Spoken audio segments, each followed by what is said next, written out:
Good morning, everyone. Diving right back into our Grimoires and Apocryphal text series here.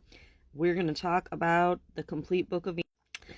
And I know we're looking at a TikTok ban right now, so I'm going to add a little bit towards the end with some places where you guys can continue to follow me. The primary place being Substack for my newsletter and, of course, YouTube as well.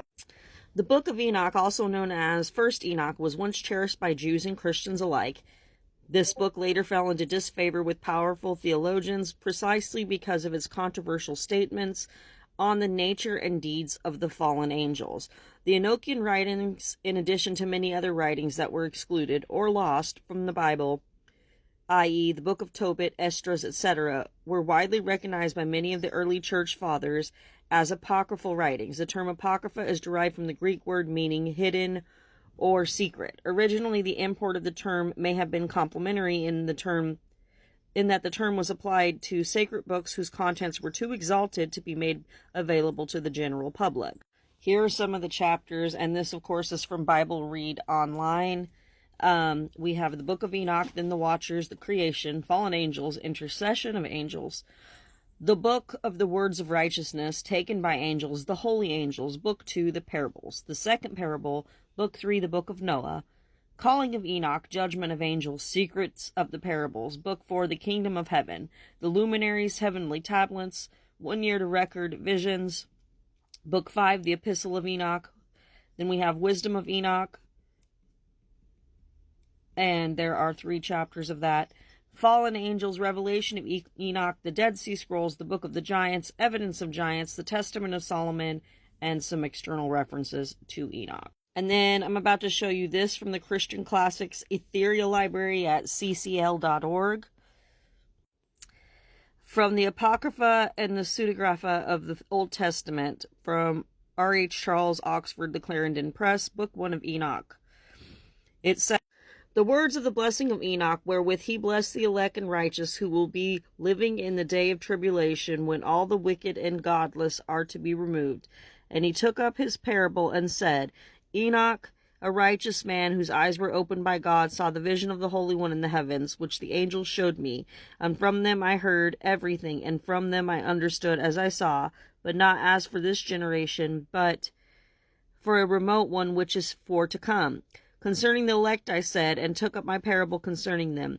The Holy Great One will come forth from his dwelling, and the eternal God will tread upon the earth, even on Mount Sinai, and appear from his camp, and appear in the strength of his might from the heaven of heavens. And he shall be smitten with fear, and the watchers shall quake, and great fear and trembling shall seize them unto the ends of the earth. And the high mountains shall be shaken, and the high hills shall be made low, and shall melt like wax before the flame.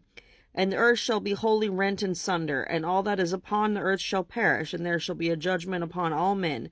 But with the righteous he will make peace, and will protect the elect, and mercy shall be upon. And here from the Internet Archive, I have found a copy of the complete Book of Enoch.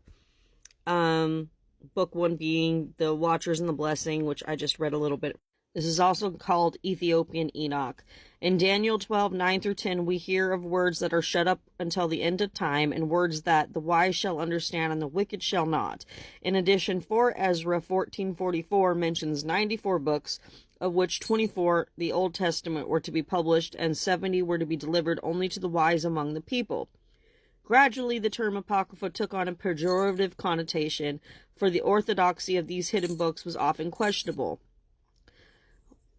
Origen distinguished between books that were to be read in the public worship and apocryphal books, because these secret books were often preserved for use within the esoteric circles of the divinely knit believers. Many of the critically spirited or unenlightened church fathers found themselves outside the realm of understanding, and therefore came to apply the term apocryphal to what they claimed to be heretical works which were forbidden to be read.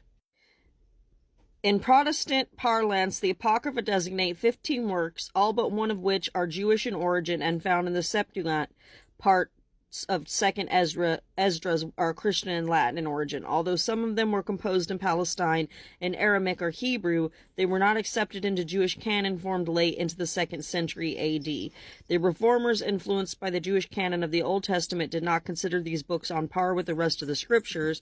Thus, custom arose of making the Apocrypha a separate section in the Protestant Bible, or sometimes even omitting them entirely.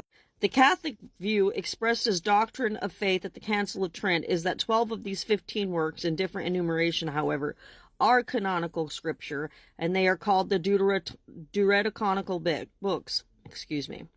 The 3 books of the Protestant Apocrypha that are not accepted by Catholics are 1st and 2nd Esdras and the Prayer of Manasseh.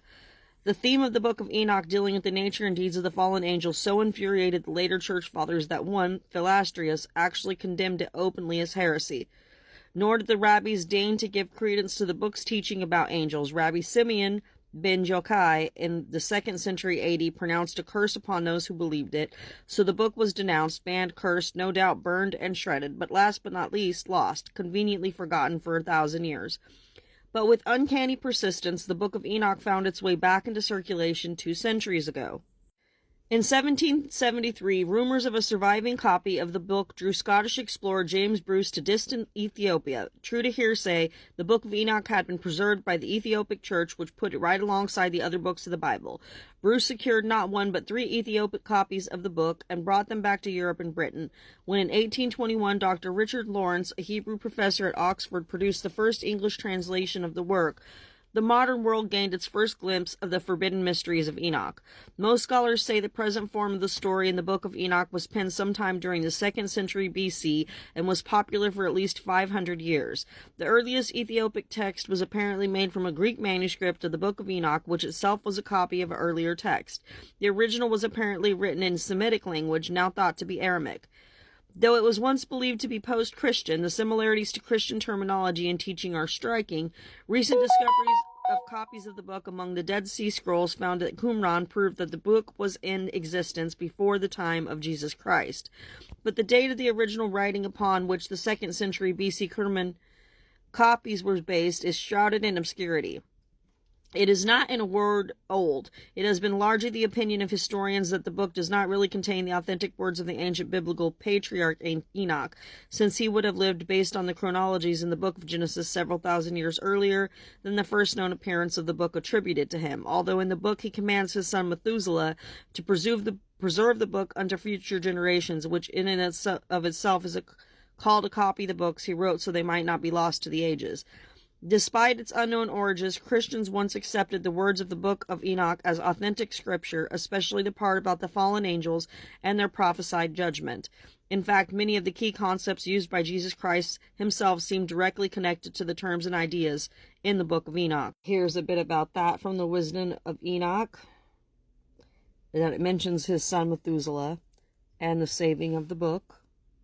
Here's a bit by Teresa Saputis, and she talks about her last lesson where they talked about Enoch being a godly man who pleased God so much that he took him to heaven without dying, and he gave him paper and pen to write down what he saw.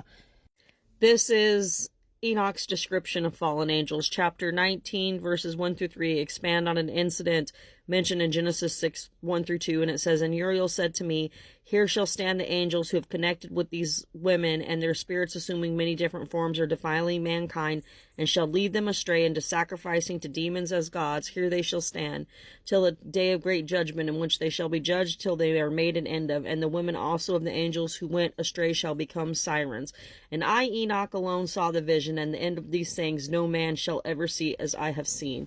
He expands on this quite a bit in chapter 6 through 8, where Enoch says, "And it came to pass in those days the children of men multiplied, and angels," this is about the Nephilim, "and the sons of God looked upon the earth and found the daughters of women to be beautiful, so they took among them any which they chose for wives and had children. And those were known as the men of renown." That's what this is talking about.